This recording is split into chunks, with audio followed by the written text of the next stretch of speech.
Well, good evening, everyone. I'm John Dankosky of the Connecticut Mirror and Science Friday, and I'm going to be moderating tonight's fourth and final session of the Two Connecticuts Conversations about Race and Place. First, a big thank you to our sponsors who made the series possible: the University of Hartford's President's College and Office of Diversity and Community Engagement, the Third Age Initiative, a program of Leadership Greater Hartford, and of course, the Connecticut Mirror news organization. Thank you to all of you who've joined us tonight in person. We're glad that you're here. And we'd also like to thank everyone who's out in the virtual audience as well. It's being offered virtually and is being recorded for future use. These recordings will become available on the websites of Leadership Greater Hartford and the University of Hartford's Office of Diversity, Equity, and Community Engagement. Now, because we're recording visual and audio, some in-person audience members could be in camera view at some point, but rest assured, we're not focusing the camera on you. We're focusing the camera on our panel. We will take questions from both our in-person and virtual audiences. Our virtual audience can ask their questions by typing it into the Q&A button at the bottom of the screen. So please locate that. If you want to ask a question of the panel, you're going to need to put it in Q&A for us to see it up here. Our in-person audience can write questions on an index card. I think you've been given an index card, and raise your hand. In either case, please save your questions for a specific panelist or any one of our panelists. And we're going to collect the questions from our in-person audience. We'll be collecting the Q&As up here on the screen, and we will get to as many of them as we possibly can after our initial conversation. So let's turn to tonight's program. The first three panels have reported that racist policies and actions over many years, redlining, restrictive zoning, disinvestment, housing discrimination, suburban flight, these have all led us to what we call two Connecticuts: poorer, predominantly minority residents living in core cities, and wealthier, predominantly white residents living in suburbs, although there are pockets of poverty in many of our suburbs. The urban residents have to endure the highest rates of poverty, unemployment, and crime, and for this, they get to pay the highest property taxes, which seems like quite a deal. Many people live in low opportunity neighborhoods, which research suggests will make it difficult for them and their children to succeed. This system is kept in place by ancient boundaries we set up a long time ago, which we'll be talking about, our 169 cities and towns. So our discussion is how to change this paradigm, to break down some barriers and to work across lines, town lines, and some of the other lines that we have here in the state. There could be two goals for us: one, to create more equity and opportunity for people in core cities, and another to create more governmental efficiency for everyone. So let me introduce our panelists for this program. Reverend Trevor Beauford is pastor of Hartford's historic United Baptist Church and a Hartford activist. Welcome. State Representative Jason Rojas of East Hartford is majority leader of the Connecticut General Assembly and the first person of color to rise to that leadership position. Welcome, Jason. And welcome to Tom Condon. He lives in West Hartford. He serves as the Urban and Regional Affairs reporter for the Connecticut Mirror. After a long career at the Hartford Courant, Tom and I have been talking about these issues for many, many years on the radio and elsewhere. Good to see you, Tom. Good to see you. So Reverend Beauford, let me start with you first, because you came to Hartford just a few years ago from North Carolina. You're newer to this entire environment. You live and work in the city of Hartford. How does all of this feel to you? Does Hartford feel isolated from the surrounding communities to you? Well, first, let me make one correction. It's Union Baptist Church. And so just because if they're watching, I want to make sure I retain my job. Fair enough. Fair enough. Union Baptist Church of Hartford. Exactly. So yes, I came here from Charlotte, North Carolina, and Charlotte, Mecklenburg. Mecklenburg has a very pretty predominant county-based structure where all the people resources are managed by the county and all the infrastructure-based resources are managed by individual cities.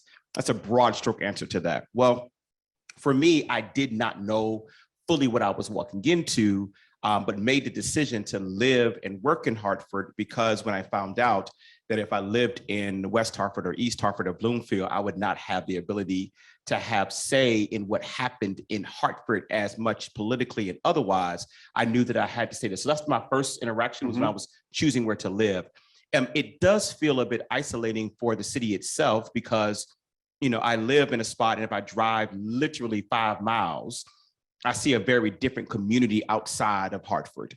And when I bring family and friends in town, they're like, are we not in Hartford anymore? Well, we just really drove 3 minutes.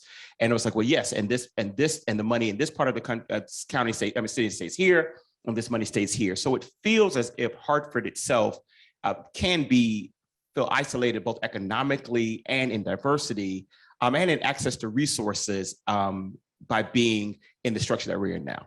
Yeah, and you mentioned a little bit about how this differs from where you come from in North Carolina. Just talk to us a little bit more about that. I mean, what is the difference for people who've not been to where you were in North Carolina?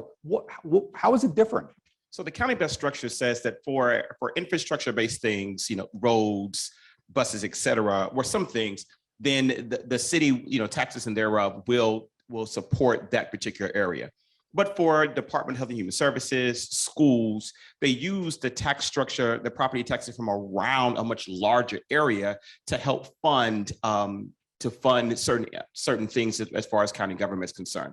So because of that, there's more of a shared sense of certain things, and from a funding standpoint. So I'll use schools, for instance. There is a Mecklenburg County school system. And so therefore, if there's one town that has significant higher resources, it helps to support maybe another town that does not have as much. And so that for us, we have a community called Ballantyne that is a suburban town that is extremely high property value.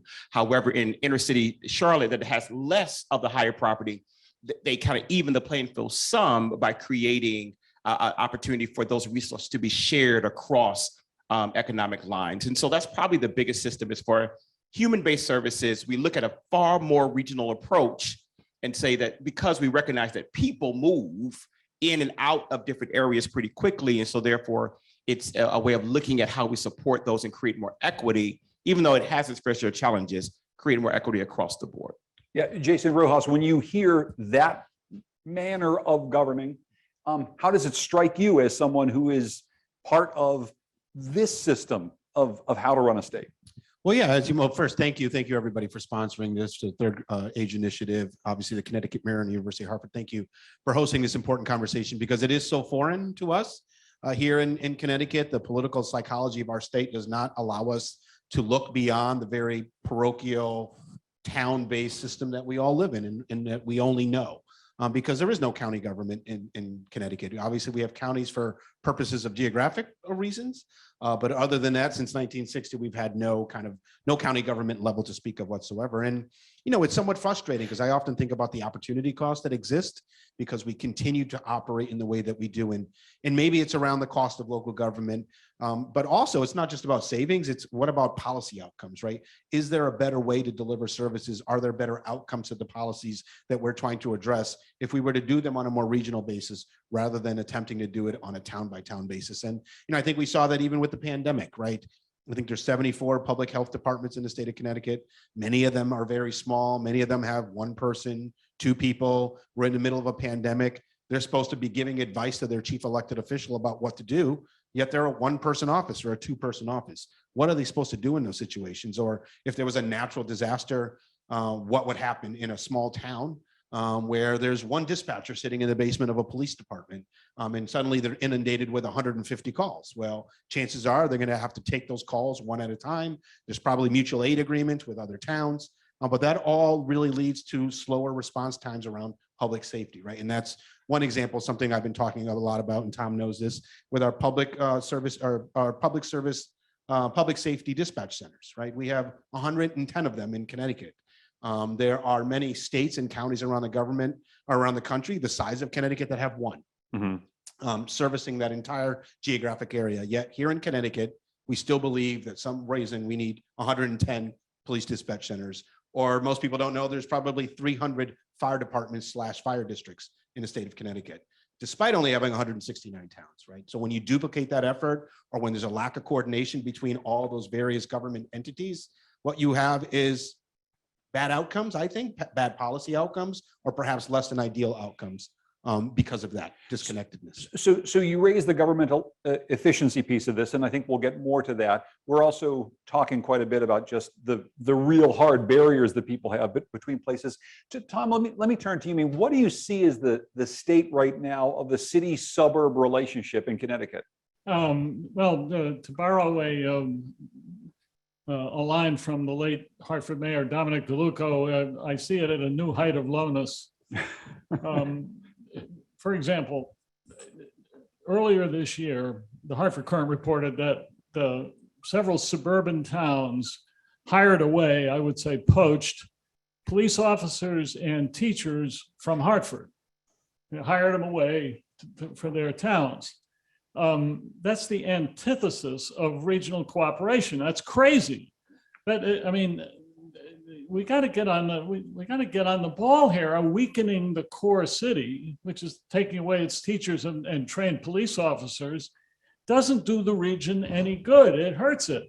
You know, we're all one region. Let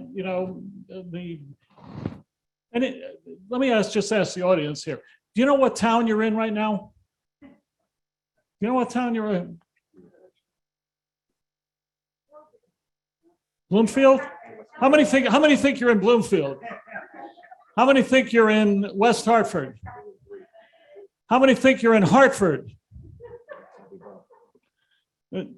You're in Hartford, but nobody, it's all one region, and yet competing with each other is crazy. So that action by several suburban towns is an indicator that the relationship is not where it should be.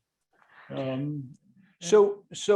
when you talk about strengthening the core city, which is a key to all that, what does that mean to you, Reverend? Strengthening the core city, because there's a lot of different ways to do that. We've had mayors of Hartford and the other cities. We've had governors of the state that have said we're going to invest in cities, and what that looks like an awful lot is building big buildings downtown or doing something else. I mean, to you, what does investment in the core city look like? So it's creating sustainable change for the city to create an opportunity for folks to improve their lives. And so, and do not get me wrong, I do believe in the power of a good road and a building, and infrastructure is critically important, but you have to do systemic change in order to create an opportunity for those who live in the city, and then create transportation structures for those who live in the city to be able to go out if the employment opportunities are provided for them there. So I think it's about looking literally at the neighborhood my church is in, 06120, considered the poorest zip code in the state of Connecticut. And so when you talk about investing in that area, like, a road or a building is critically important. However, you have to look at the systems around that make that area, why it's been perpetually poor for several generations, and make the investments there. I'm a school guy, right? I was taught school, so I believe that investing in schools is the thing that could save the world. All right. And I just believe that is one example of what it means to say, well, do we make the investment in improving the inner city school systems, but also putting the structure in place around it to make sure that students are able to move through that system and come out on the other side of it. That's the kind of investments that I think we need. And I came here thinking that, of course, everybody believes that. And I was, snapped in my hand a little bit. No. We believe in great schools for our town. And to add insult to injury, if they want a great school, they should just come out to our town. Well, right. So Jason, I mean, pick up on that, because that is really, the educational piece of this is one of the key components, right? We do want great schools for our kids. We should want great schools for all kids. How do we get more to the ideal that the Reverend is talking about? Yeah, I mean, I think it becomes a resource question, right? And the state attempts to fill in that gap for a community that can't raise enough revenue on its own to adequately funded school system. So we know that wealthier suburban communities around the city of Hartford, most, not all, because East Hartford is certainly in a situation where it's not able to raise the revenue because of the way our property tax base is constructed. So it becomes a resource question, right? And there is this tension between, do we invest in place and try to improve the lives of people there, or do we try to help individuals from these communities that are most distressed move out to communities of opportunity, right? And there's a lot of tension around that. And I don't know what the answer is, right? I tend to think until we get to a place where we can deconcentrate poverty, because it's so embedded in the city of Hartford and so deeply structurally embedded that it makes it difficult, I think, to even identify enough resources to adequately meet the needs of all those individuals who live in that small geographic area and have that significant need. So I don't know what the answer is, right? I think that's what we're talking about here. Do we move to a model where we're able to allocate or generate resources on a regional basis and allocate them to where they're actually needed? Or do, in the spirit of Sheff versus O'Neill with school desegregation, right? Do we provide kids an opportunity to attend a school in a more higher resource neighborhood or community? Provide them an opportunity to attend a school in a higher resource neighborhood. But Tom, I mean, one of the things that the Connecticut Mirror has reported on for years is we don't make it easy for people to then actually live there with their kids, right? It's one thing to say, we've got a system where kids from Hartford can go study in a different school system, but they sure as hell can't find a place to live there. In many suburban communities, that is correct. They are zoned out, exclusionary zoning. So yeah, that is true, and that is a challenge. At the same time, I mean, Jason mentioned Sheff O'Neill. Well, Sheff O'Neill got thousands of kids into good schools, but it left more thousands of kids behind. And that's, so partial progress there. Yeah, I mean, there needs to be more affordable housing in the suburbs, especially near transit and especially near job sites. But the housing in the city has to be upgraded too, and there have to be jobs in the city. So it is a balancing act. I mean, government's a balancing act. You're trying to deliver a service at the lowest effective level, but at the same time, you're trying to achieve an economy of scale. Like Jason pointed out, we don't need a probate court in every town. And then you want policies. You want the governance area to be the same as the policy you're putting in, which is where we run into trouble all the time. And doing everything one town by one town. I mean, if you wanted to clean up the Connecticut River, you wouldn't do it in two towns. So you need to cover the problem. Well, let's turn back then a little bit, and we've got the map up behind us of the 169 municipalities. How did we get to a point, Tom, that and I'm not saying that you were here when this was done, but I just missed it. But you just missed it. How exactly did we get to the point where we're broken into 169 different little fiefdoms? Just lucky. Yeah. No, it's an accident of history. Connecticut was settled by Puritan religious communities, and it was a kind of theocracy for a long time. In that the clerical communities ran a lot of the civil service. It wasn't a complete theocracy, but that's a fine point. And these churches, congregational churches, are very local, very distinctive, very I for mine and not thine. Very they're very local, and that. A lot of these parishes, well, first of all, they would break up. There'd be an argument, theological argument, over the shape of the windows, and half the congregation would walk a half day's walk. They'd start a new church, and these eventually became towns. And again, accident of history. Connecticut had the ability to make towns smaller. I mean, at the end of the American Revolution, Manchester, East Hartford, Hartford, and West Hartford were the same town. But we had the ability to break off, to make them smaller. We did not have the power of annexation to make them larger. So, Boston was able to annex its contiguous suburbs. Many cities across the country got bigger by annexation. Connecticut did not have that power. So, and say that again, Tom, for people who missed that. Manchester, East Hartford, Hartford, and West Hartford were all one town. Yes. Right, and it was Orford Parish in Manchester, right? It was known as Orford Parish, and then ended up, that's how they became their own. But right, they were all one town at some point. So Jason, you're from East Hartford. How would your life, your community's life, be different were those the town boundaries? If West Hartford, Hartford, East Hartford, and Manchester, those four contiguous small places, were all one old big community. I mean, we'd probably have 3 less fire departments, 3 less police departments, because we each have our own. We each have a public safety dispatch center.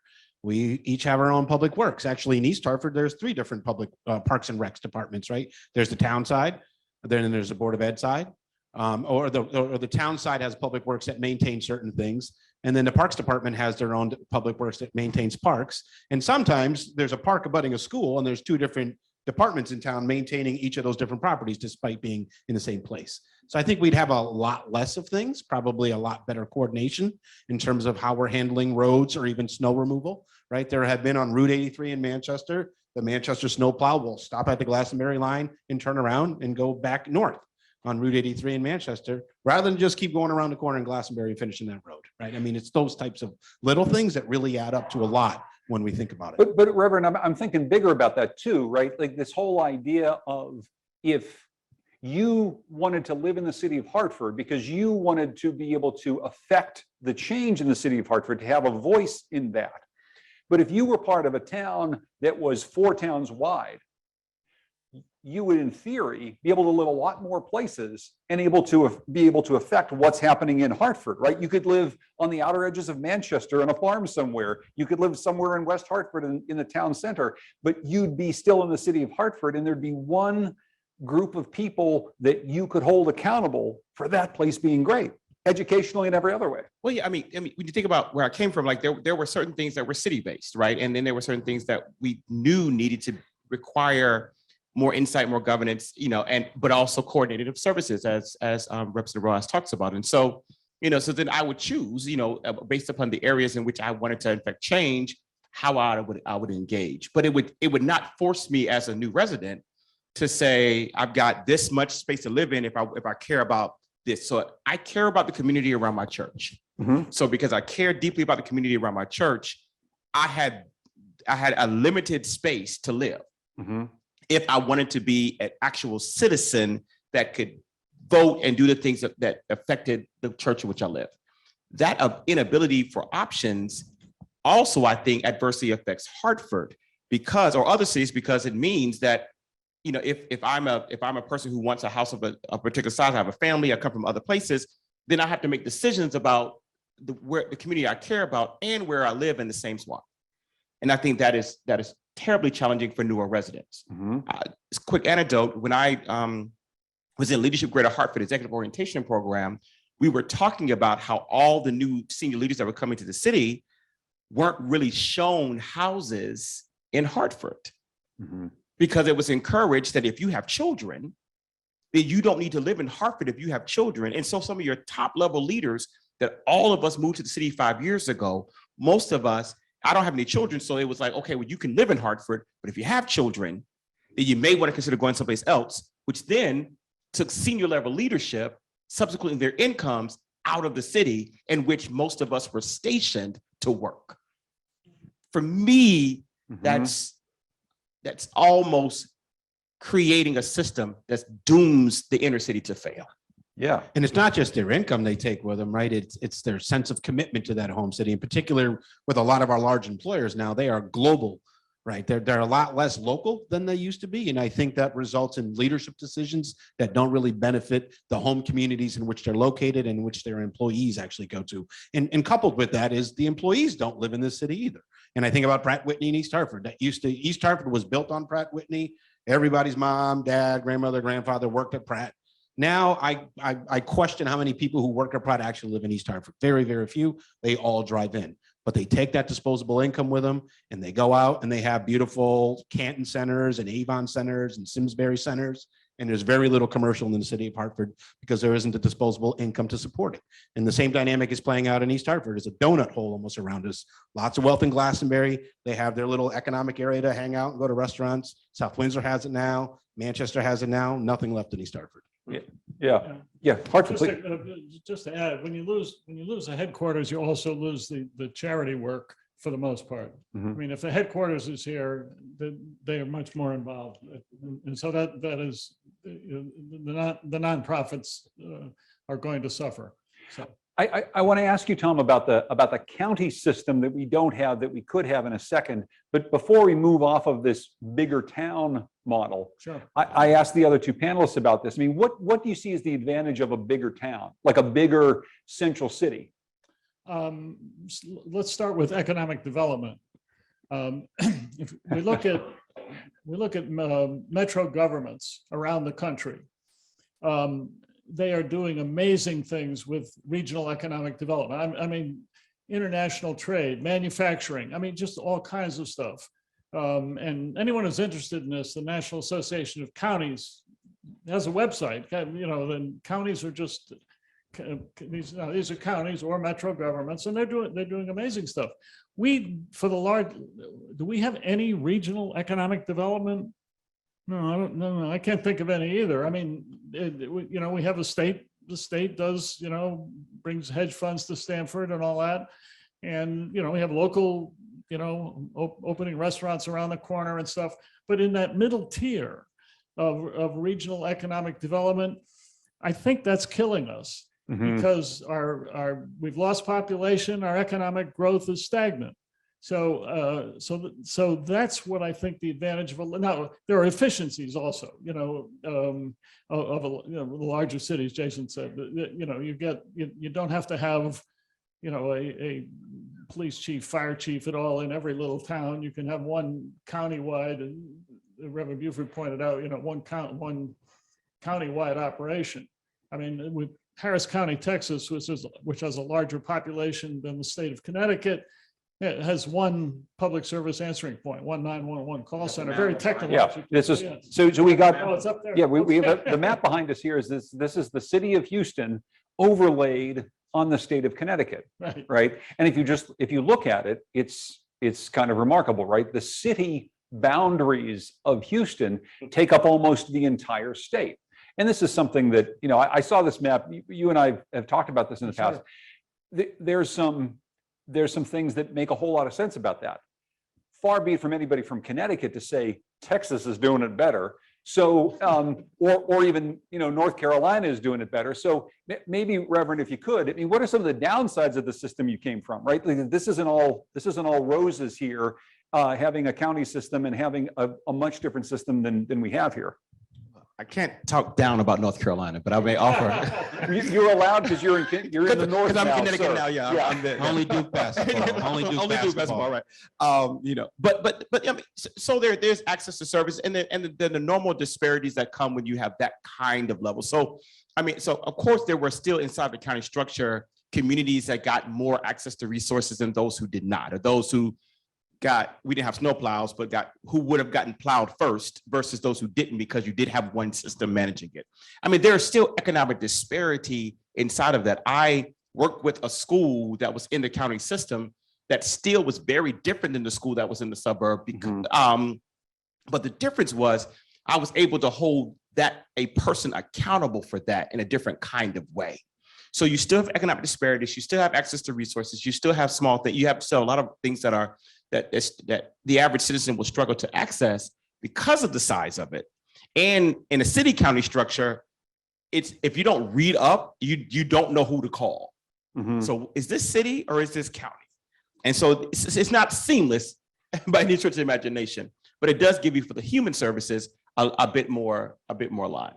Yeah, and Tom, one thing I'll say about this Houston overlaid on Connecticut, another issue is something you and I've talked about for years is sprawl, right? Yeah. If you have a central city that has a governance structure that allows for unchecked growth into the suburbs, paving over large swaths of green space, making way for highways that are 10 lanes wide, all of a sudden that kind of governmental system doesn't exactly sound all that great either.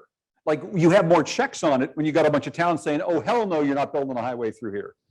Well, Jason brought up the property tax system, which is really kind of the skunk at the picnic in Connecticut. The property tax drives sprawl because this is the main taxing power that towns have, and they're always competing with other towns for it. So, you want a warehouse or something, we'll fight for it. We'll fight for that warehouse because it's going to help our tax base. It doesn't correspond to a sensible regional plan, which a larger government could do if at the same time you had a revenue sharing option so that it wasn't imperative that, you take out 2 farms for an Amazon warehouse. And, it put it in a place where it makes sense for the company and let the surrounding towns share the revenue. The Twin Cities does this. Minneapolis, St. Paul does this, has done this for years. It's been tremendously effective. So those the property tax is really something, that works against good government in Connecticut. The heavy reliance on the property tax is just a killer. Yeah, something we see in a lot of towns, Jason, is a small rural town that will build a big shopping development right against the border there, so that the neighboring larger town really has to deal with all the roads, all the traffic, all the everything else, but they're taking in all the income. And that's something, look, people are talking about at the state capitol and have been for as long as Tom Condon's been talking about it, but yet there doesn't seem to be any sort of movement. What do you hear amongst your colleagues about really trying to address these issues, about the property tax disparity, about the fact that these town borders make it so difficult because towns have to compete for these services? Yeah, what they almost say is that all the people here in the audience and watching at home don't want that. They don't want change. They're content with what we have. Despite every 2 years, when I knock on doors, the biggest complaint I get, that all of us get as legislators, is the property taxes, property taxes, property taxes.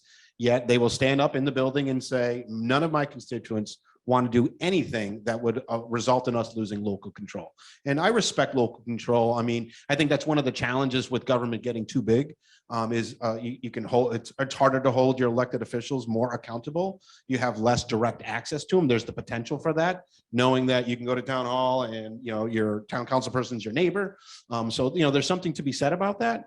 But that's what we hear at the Capitol, right? And we have made some progress on it. We have our councils of government, which is a way at getting at some of these regional questions and getting at regional service delivery, regional coordination. The 39 chief elected officials of the Greater Hartford region all sit around that table. If you were to participate in one of the COG meetings, it's called the Capital Region Council of Governments. You couldn't really tell who's Democrat, who's Republican. They're actually just trying to solve problems. But you can't go beyond that. You start talking about regionalizing schools, everyone's off the table. Start talking about regionalizing public safety, everybody's off the table. But if we want a regional animal shelter, we're okay with that. That is very not threatening. But the minute you get into some of those core services, it's all hands off. We're going to tell you our constituents don't want that. But is there, before we get to the county system, how it went away and people want to get back to that, I mean, is there something though in that COG system that you just laid out, Jason, where it's less political, you can actually get things done? Maybe it only goes up to the point of the not quite so important things, but do you think that you can build on that model somehow? I think you can, right? And I think part of the challenge is we need to give them a mechanism to actually raise revenue at that level, because no mayor can go to that meeting and say, I'm going to give you some of my property tax revenue from my town to fund this regional initiative, because the politics of it are terrible. So the question becomes, do we give COGS some kind of taxing authority or a portion of the sales tax so that they can use that to actually try to build out some of these regional initiatives?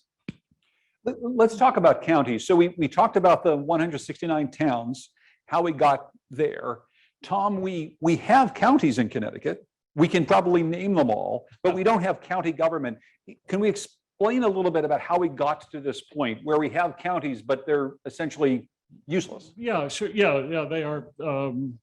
Except that we keep referring to them. We do. It's interesting. Yeah, counties, Connecticut has had counties for most of its history. The counties were first formed in 1666, following the British model. By the end of the Revolutionary War, there were the traditional 8 counties in place. They never had much power. They were originally created to run jails and courts. Over the years, they picked up a few more things, and sort of the heyday, if you could call it that, of counties in Connecticut, late 19th, early 20th century. They ran jails, orphanages, and sold liquor licenses, which was a big source of revenue. You're not surprised to hear. So. Now, what killed that was Prohibition. And when Prohibition ended, the state, seeing the revenue potential, created the Liquor Control Commission. Counties were very political. County sheriffs could dish out a lot of patronage.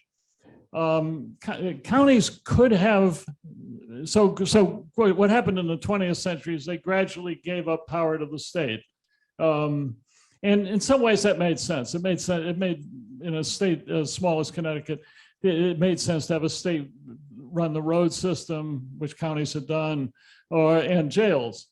Now, counties could have saved themselves, I think, except that they were so political. They were appointing political hacks to run jails and orphanages. Well, they didn't run them very well, because, not surprisingly. And so a lot of momentum grew in the 1950s just to get rid of the counties. Now, around the country, there were other problems.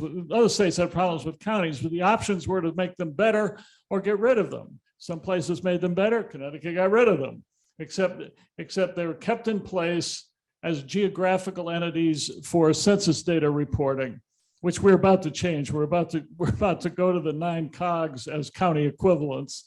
So even that's going to change. But a whole story in itself. So counties were never much, and sort of died by their own hand. But what do we think? I mean, but we have these counties. People do have some association with them. Yep. I live in Litchfield County. I live in the strange little mill town of Winstead. Okay. And it's clear to me that is a specific place that's different than Hartford County. People do have some orientation around there. Is there value, Jason, in actually trying to organize around the counties that we've had, or were we to go to a more regional system, should we create something entirely different? No, I think we have the COGS. We have the COGS system, the Council of Government system. There's 9 of them. There was 14. I worked on legislation to actually consolidate them down to 9. I would have preferred to gotten to 8. But in Southwest, you see the Metropolitan COG.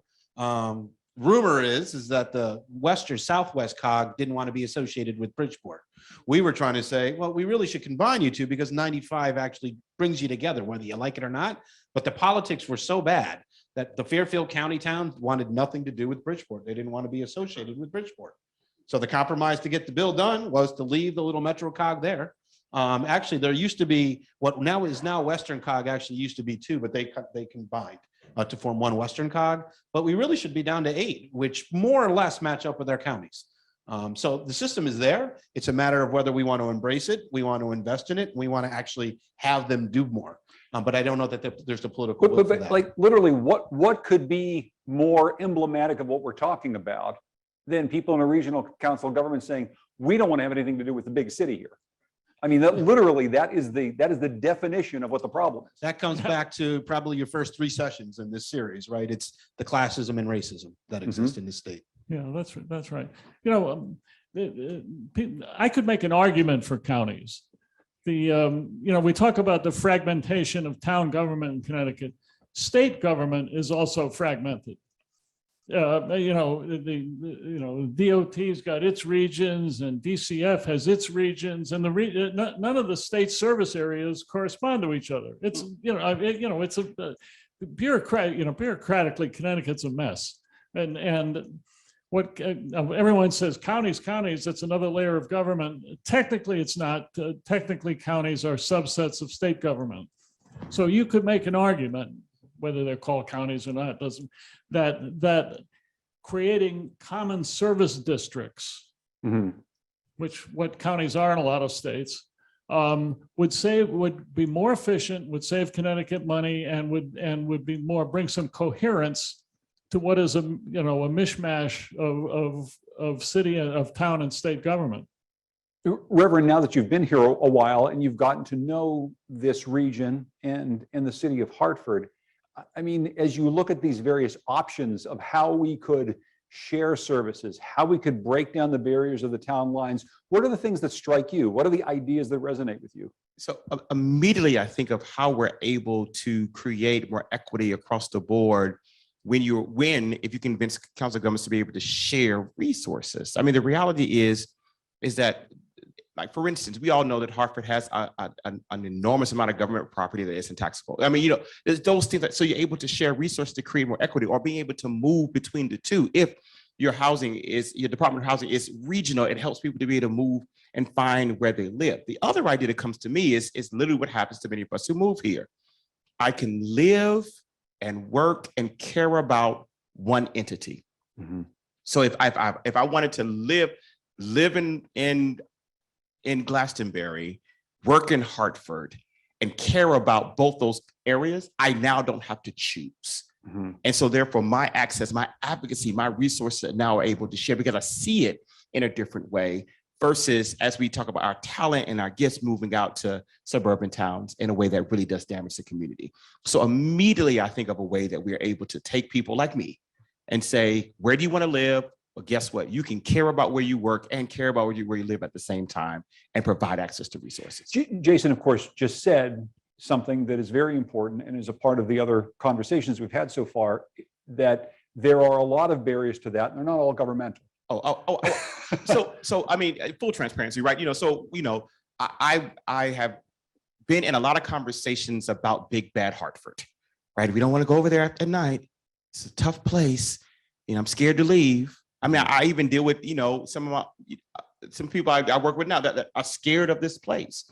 And that has nothing to do with lines that we can see. Mm-hmm. That has to do with a mentality of less and more, and a mentality of my place is better than yours. And that's the kind of thing that lines and governments will not be able to fix. Mm-hmm. It's our ability to create space and places where people are able to have those hard conversations about why you're scared to drive down Albany Avenue at night. And what made you believe that, as we've seen, when we don't want those children in our schools. There is, however, a reality for those children who live in Hartford that for many of them, their lives are more dangerous. There is a tougher environment for them than the kids in those suburban communities. And that is a reality too. That is another one of these barriers, right? It's not just that we need to change the mindset that big bad Hartford is so scary, but for many people who live in Hartford, life can be somewhat scary because there is more inherent problems in their lives because of the systems that we set up. Oh, absolutely. But what that means, though, is that if I'm not afraid of it, yes, but aware of it, I then can come into a city and advocate for it in a way that makes sense. Mm-hmm. Versus like keep taking all of my energy and resources and putting them into my individual area that may not need them. I can now say, I'm going to move to I'm going to go into another city I'm not afraid of, though I'm aware. Mm-hmm. I mean, none of us are afraid of New York, but we're aware, afraid of us. We're just aware. And I think that is where we have not moved. I've seen more fear, borderline racist fear, classist fear about Hartford that I've seen in a lot of places. Yeah, and I think you could strike the word borderline. I mean, Trying to be kind. No, I hear you, but I mean, Jason, from your perspective, you're from East Hartford, and I'm sure that you hear the same things about your community from people who live in the surrounding towns there.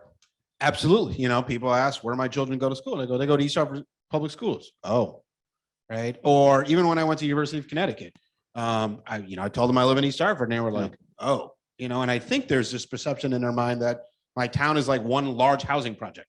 Right. And it's all like Caprini Green. And then they come to my town and they realize, oh, it's a bunch of subdivisions, except that we have we definitely have increasing poverty, significant issues with poverty and educational access and racial isolation and segregation taking place. And it's slowly happening. But I look at the real estate listings, not the most scientific way to do that. But I look at every last name that's buying a house in East Hartford, and they happen to look Latino or Hispanic, or they happen to look something maybe African. They never seem to be kind of, I guess, what I would call a white surname anymore. And you have to wonder how that happens, right? And I think it's part of this systemic racism that's always existed in this country, and that continues to perpetuate today. And it's resulting in the kind of isolation that is now taking place in a suburb like East Hartford. It's systemic racism that happens across the country, but because of the way that Connecticut has divided itself, it's codified into law and statute in a different sort of way. Reverend, look, I've talked to, I can't tell you on the radio, thousands of people who have come from the South and moved to the North and said some version of the same thing, which is there's racism here and there's racism there, but the racism here looks different than the racism there. And I'm wondering if, with your experience coming from North Carolina, if you can put a finer point on that for people, how it is different here than where you come from. Well, I'll tell you, this is not scientific, but I tell people that I'm almost more afraid of the racism here because it is so built into the system. It is very covert. It is we're going to create a school system, that is intentionally created in a certain kind of way. So therefore and we're gonna and as long as we get 5 or 6 students out of this inner city and move them out, then we pat ourselves on the back that we've been combating systemic racism. It is almost the racism of denial that gets me. Well, and this is on both sides of the fence. Like, well, we don't have those problems up here. Yes, you do. Just because you don't have Confederate flags flying everywhere doesn't mean that people are not inherently racist and classist in another way, but they're able to hide behind, well, I just care about my town. Right. And we're so democratic and we're so progressive and we're so blue that we've convinced ourselves that none of these things happen here when they do. But Tom, that's really the problem. I mean, we want to talk about how to change the 169 town mindset. We want to talk about regional cooperation. But if that is at the core of it, there's no governmental change we can make. That's something that runs much deeper than governmental change, doesn't it?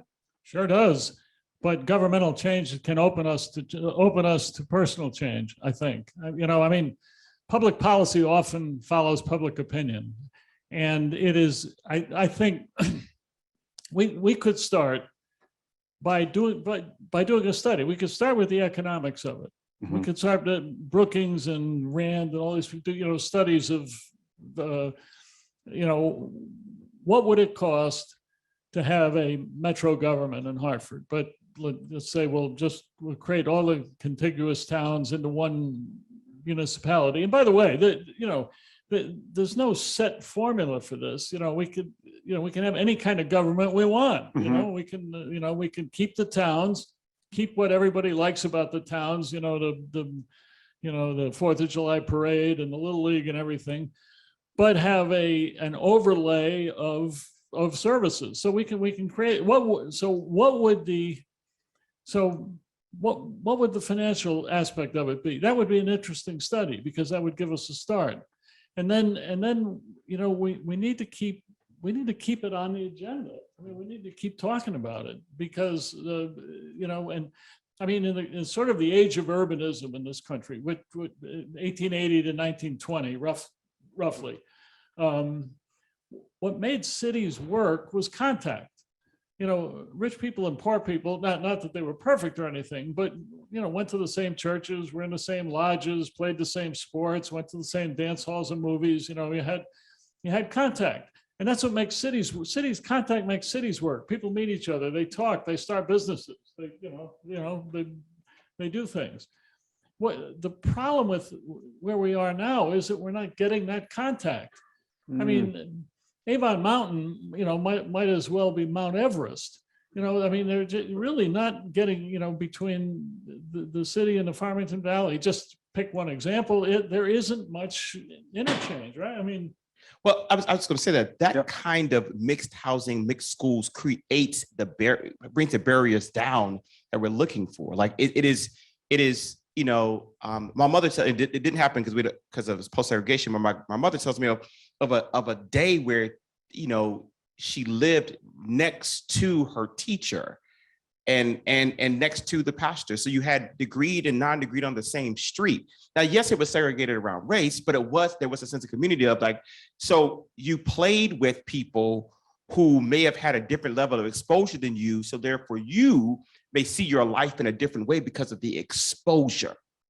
But if there's not even a bus that goes up to Avon, then how do you create exposure to at least show people a different way of life? And so when your whole life is in this community, then it creates something that like a grant can't fix. And I think that's at the core of where we are as a country and why things are as divided as they are. We don't worship together. We don't go to the same restaurants. Our kids don't go to school together. They don't play Little League. You cannot possibly understand another person's humanity if you never even interact with somebody from a different walk of life. And that's what we have here in Connecticut, hyper segregation, both in economic terms and racial terms. But I will say, look, the experience of the last 2 years hopefully isn't the experience that we will always have. But Jason, I can imagine that you and your fellow lawmakers have at least considered the idea that we are entering into a slightly different world right now as we talk about contact, right, with people.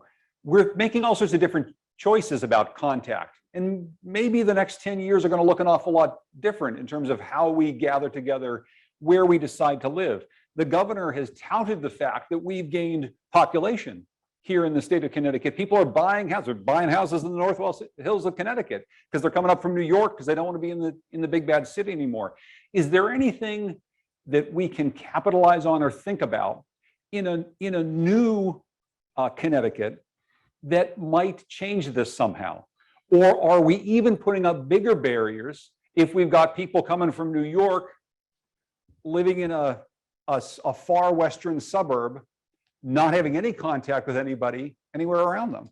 No, I mean, I think actually we're probably heading in an opposite direction, right? I mean, as the remote work world takes hold, yeah, I think about Pratt Whitney. They just announced 80% of their salaried workers are going to be able to work from home.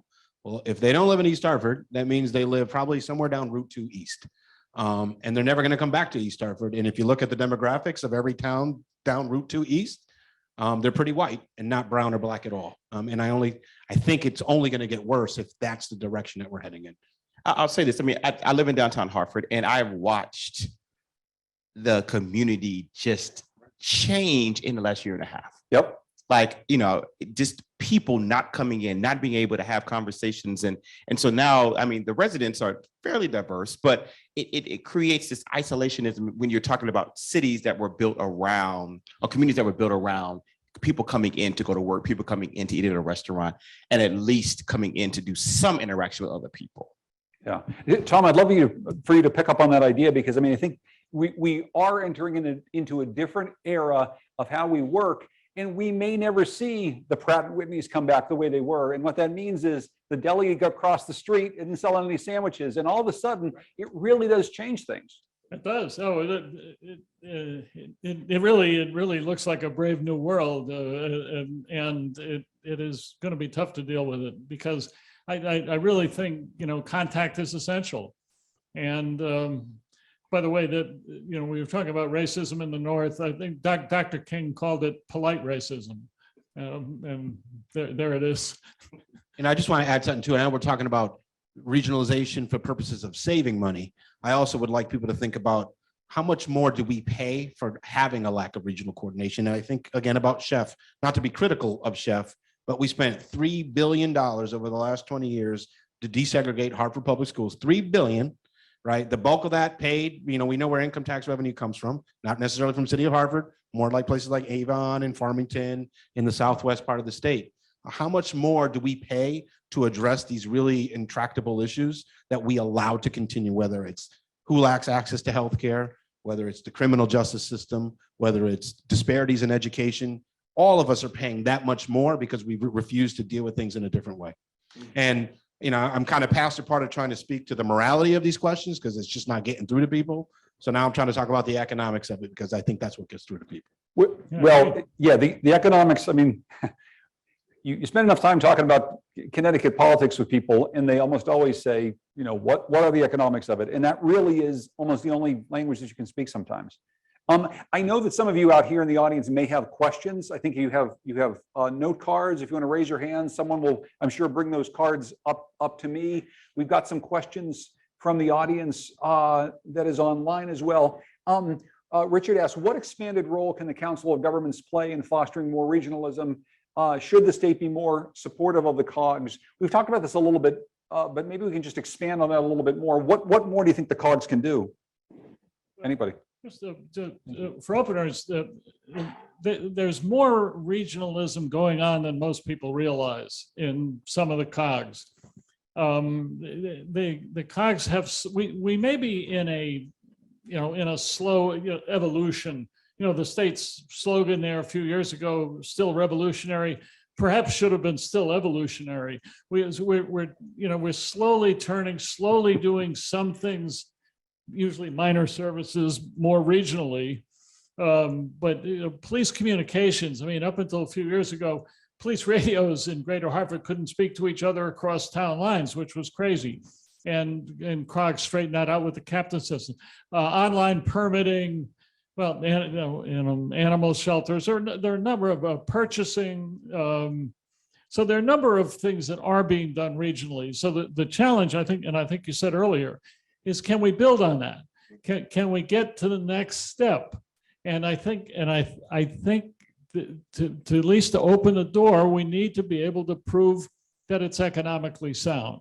I mean, we're all cranky Yankees. If we can save money, we'll go for it. So anyway. We got a comment here, not so much a question, but Robert online says, I doubt there is any town in Connecticut that has air quality as bad as the petroleum complex in East Houston. A county government does not necessarily mean a progressive government. I think we made that point earlier, right? This is not a panacea. Some other system. No, there's no perfect system. Yeah, and I don't think anybody here is going to point at Houston as a perfect system. It does look pretty cool on a map, though, when you take a look at it. Are there ways that the state can incentivize increased regional cooperation, economic incentives, for example? Jason, we've talked about this over the years, the sort of the carrot and the stick approach. What phase is the legislature in now? You got carrots, you got sticks. Yeah, it has to be a little bit of both, because we've discovered trying to force it down is not going to work. I mean, and even if you're able to get it across, is it going to be implemented in the way that you'd like it to be when you anger a bunch of chief elected officials at the local level, right? You want them to be partners with it. So you kind of have to do the carrot and stick approach. I had put in a bill a couple of years ago that said, if you get any state money for an economic development project, that some of the revenue has to be shared regionally. As you might imagine, that didn't pass. But I'm actually at the opposite. I almost think that the Department of Transportation is too big and too clunky, and we should actually be devolving some of those functions down to our COGs and allowing them to take care of more local transportation issues. State DOT shouldn't be in the business of approving a stop sign in, I don't know, Putnam, Connecticut, right? So I think there's some opportunities there. Let DOT focus on rail, focus on highways, focus on airports, let the COGs deal with local transportation issues. I think that's something that we can do to get them more resources, to get them more work to do. Because I often think you have to show some victories in this to actually prove a very skeptical public that these things can work. And there are plenty of victories, particularly around transportation, that I think can be achieved and give people a little faith that these regional type governance decision-making bodies can actually work. And just point out, some of the COGs were heavily involved in COVID response and food distribution. These became regional activities. So, again, make the case. If the COGs became sort of the go-to regional organization, in other words, if there's going to be a regional problem, you go to the COGs first. Right now everything's ad hoc. So it just occurred to somebody to ask the COGs put it together. Right, they had the shot center in East Hartford, and then so the potential is there. We just need to push the ball down the field a little more. And we're doing a lot of bulk purchasing, the easy stuff, paper, toilet paper, salt, right? But towns are continue to go out on their own to buy a fire truck. Fire truck's about $1 million a pop. I don't know how many fire trucks are needed in Connecticut this year, but if we were to get 169 towns together to say we need 50 fire trucks, can we get them at least each for 750,000 as opposed to $1 million? That might be possible if we actually didn't allow individual fire chiefs to pick and choose the bells and whistles that they want on their fire truck when it's just a damn fire truck. Here's fragmentation 101. The Greater Hartford Homeland Security District has 41 towns and 56 fire departments.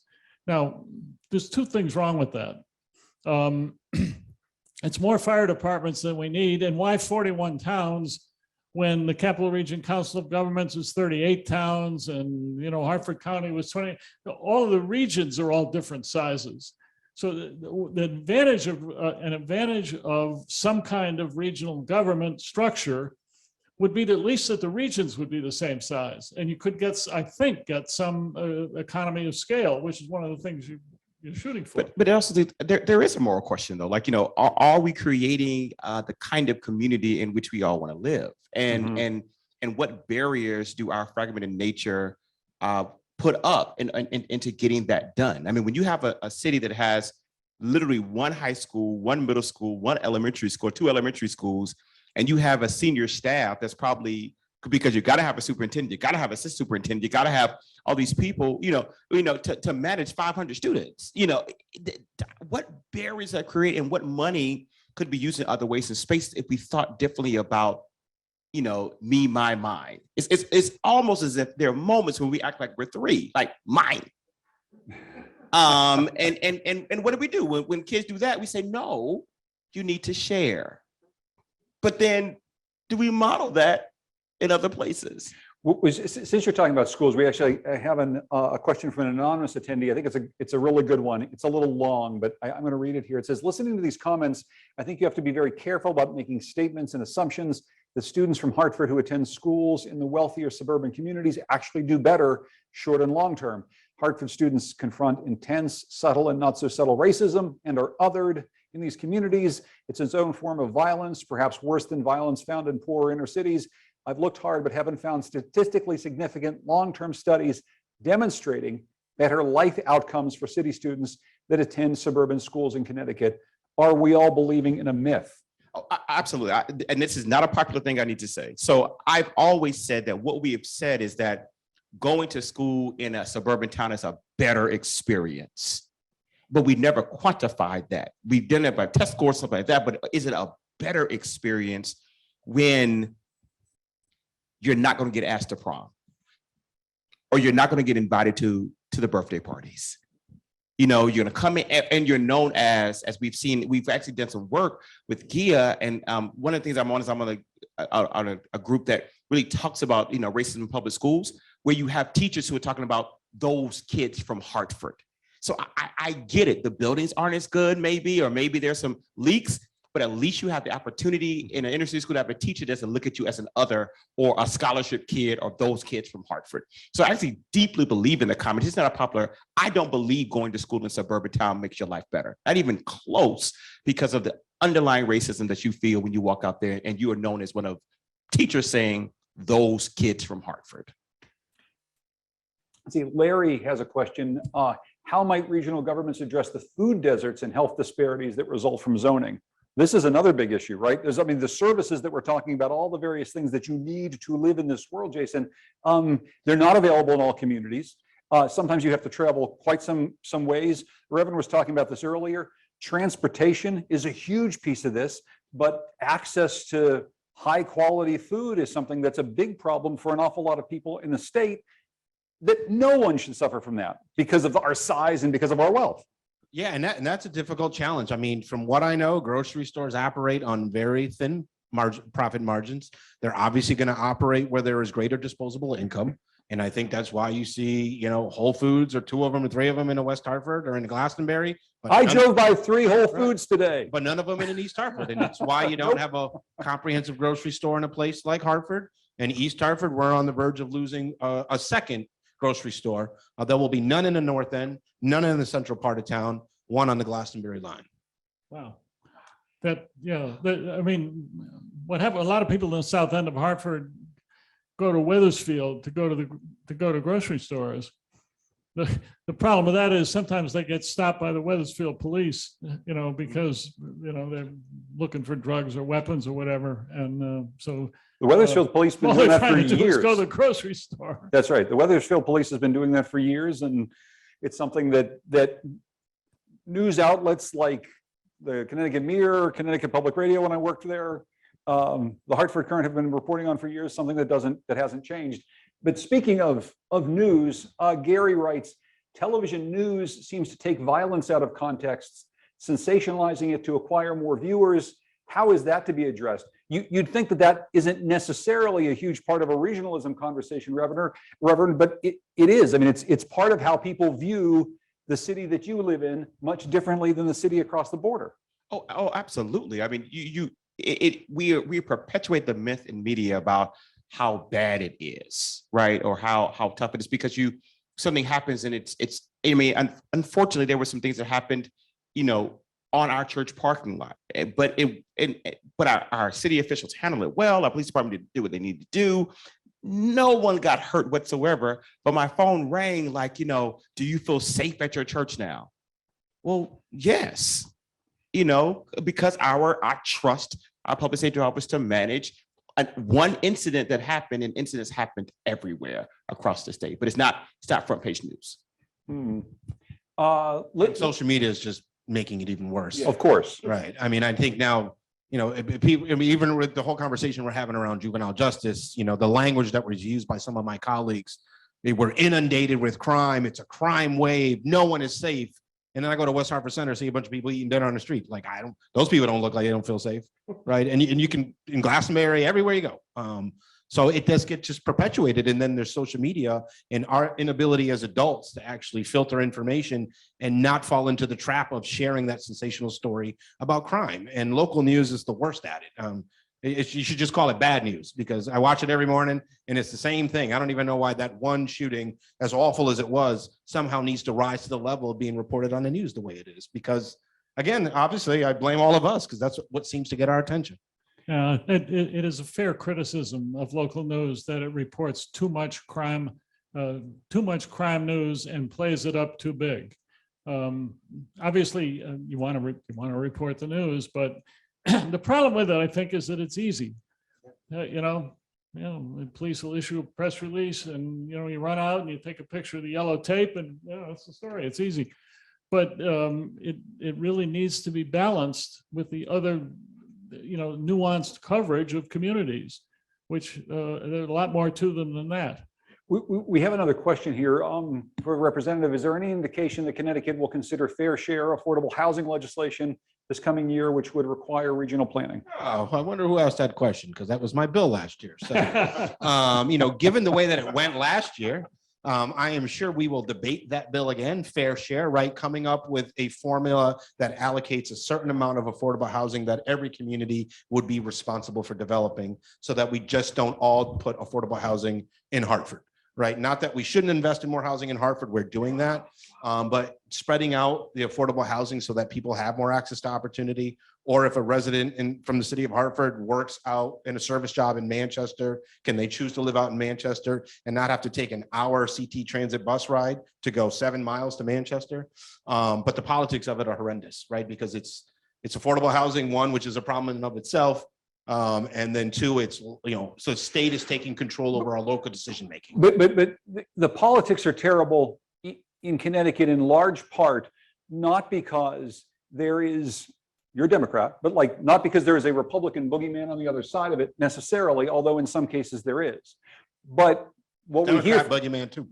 And that's the point. The point is that in this blue state, there are an awful lot of people who represent local towns in Connecticut who are Democrats, who don't want that to happen every bit as much as the Republican that they ran against. Now, I think my colleagues would actually like it to happen, but they're responding to their constituents who respond very negatively to an idea like that. I mean, many of you know that there was a huge campaign to eradicate slum lords from the city of Hartford, and so when folks got the opportunity to leave the city and to get vouchers to go out to live closer to where they work, the communities rejected them, and literally, like, I want to go to work and go to school and send my kids to school in the same town, and the answer was no. Mm-hmm. For me, that does beg a moral question. About how we choose to look at each other and see each other. To just quickly back on Jason's point, if there is a debate again about fair share zoning, when it came up last year, some people raised the specter of home rule, right? It violates home rule. Well, it doesn't. Home rule is misunderstood in Connecticut, perhaps the most misunderstood concept in government. Home rule just means towns can do what the state has allowed them to do. Towns can't do anything they want. And that's what, and so if the state chose to pass fair share zoning, which means everybody has a share of affordable housing, roughly, to oversimplify, that's it. The state is the sovereign, and the towns are creations of the state. And the state can tell the towns what to do, which is why we have these mandates, sometimes not popular, but it does not violate home rule. And if I see that argument again, I'm going to cry. But this loops back, Jason, I think, to something that we were talking about earlier. I mean, Tom made a very good point that sometimes government has to lead in order to change public policy and public ideas about something. You're talking about people in your caucus who are unable or unwilling to support things because their constituents are going to have a backlash against them, even though they know that this is exactly what has to happen from a structural standpoint, for the future of Connecticut standpoint, but just from, as the Reverend said, just a moral standpoint, like it's the right thing to do. Well, okay, how do you change that? Because the fact is they are responding to their constituents, which is what they got sent to the Capitol to do, but they might need to lead in a different way. Yeah, right. It's just a matter of political courage and political will. I mean, that's what it comes down to. I keep thinking about what the country went through in the 1960s and what it did to get the Voting Rights Act done, to get the Civil Rights Act done, to get the fair housing policy done. Mm-hmm. We just need political courage, and it's lacking. We have a question here. We just have a couple minutes left. Joyce asks, is there a parallel development of regionalism in any other segment of society which has been successful? Medicine, higher education. I don't know, Tom, are there some examples of how this works well? You mean across the country or in across the country or in Connecticut? There are some, just in Connecticut. I mean, there've been a few very good regional activities. The Metropolitan District Commission, which started in 1929, which is the regional water and sewer district, which took a lot of courage to do, because every town had its own reservoir, which didn't make any sense, but there it was. Riverfront recapture is a regional park system. And in fact, I don't know why why regional parks aren't the norm, but that has been very successful. Yeah, I mean, across the country, there are 42 examples of cities that have merged with their surrounding counties. Now, that's not going to happen here because we don't have counties, but these created metro governments. And some of these cities have just really prospered in Charlotte, but Nashville, Indianapolis. These are, when Amazon was looking for the second headquarters, and you looked at the list of semifinalists, my God, 2/3 of them were merged city county governments. So this has provided, I mean, and again, I think mainly it's provided economic drive in these cities. Nashville's a boom town, and I remember being in Nashville years ago. It was kind of sleepy, and you could go, you could go to the old Grand Ole Opry, and now there's nothing but cranes. And I think it's fair to say the state of Tennessee is not exactly always a paragon of what we'll call liberal governance. Hardly. Yeah. Right. And so it can be done in places. We just have a couple moments left. Reverend, what role can institutions like churches play? So I think, for me, you always have to raise the moral question, and you cannot be afraid to raise the moral question with your elected officials. Because, if you're a church, they're coming by to see you, right? And they're going to say, hey, can I talk? Can I say something to your congregation? Because we became the gathering places. I think it's my responsibility as a pastor to not just let somebody come in, but to raise the moral questions. And this is not about Democrat or Republican. This is about right, from my mind, right and wrong, and be willing to have some courage about that as well. And how people from the faith community choose to hold people accountable. Yeah, and bringing a faith community together across these town lines, right? I mean, actually using the idea of unifying faith to get people to talk to one another in communities that might not normally talk to one another. Oh, absolutely. I mean, we do a tremendous amount of work around like using the faith community as a drawing place, beginning to have people have these conversations. But this is my issue. We gather together in houses of worship, and we have these wonderful conversations about coming together, and we still vote and advocate for my town. And for me, there is a distance between I can come with my brother and sister in the faith, but when I go back to my town, I'm still only care about my town. But we can worship and pray together. For me, I think we should start raising how much of an error that is. Are there any other institutions, Jason, that you feel could come together that we haven't mentioned today so far that could play a role here? No, I mean, I think our institutions of faith are probably the best places to do that, because I think they offer the most comfortable place to have these difficult conversations where people, I think, will respect the institution and therefore conduct themselves in such a way that's more respectful than what's happening in a lot of our town halls or our political institutions, or even on our college campuses. I think that we will leave it there. We've run out of time. I want to thank State Representative Jason Rojas of East Hartford. Thank you so much for your time. I really appreciate it. Thank you. Thank you also to Reverend Trevor Beauford, who's pastor of Hartford's historic Union Baptist Church. Despite what was written here for me, thank you, sir. I really appreciate it. And thank you, of course, to my friend Tom Condon of West Hartford, one of the great journalists in not just only the state of Connecticut, but in the entire nation. I will say this issue is not covered this way in every city in America or in every state. And a big reason that there's a focus on this issue in Connecticut at all is because of the guy in the middle there. So a nice round of applause for Tom Condon.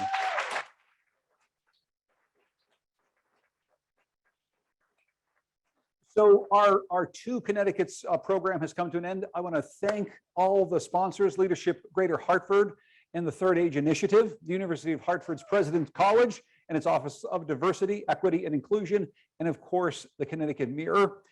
We started the program back in September by saying it can be hard to see what's right in front of you. We hope the program has helped you see that our state has two sub-societies, one poor, one largely minority in core cities, one whiter and wealthier in the suburbs. If you want to study this issue further and get involved in improving it, additional resources can be found on the Leadership Greater Hartford and University of Hartford Community Conversations websites. You can please check out the exciting spring course offerings at the President's College. And of course, subscribe to the Connecticut Mirror at ctmirror.org. You know, local journalism is needed to cover this sort of thing. So you can subscribe there and become a member. Thank you all very much for coming out, and good night.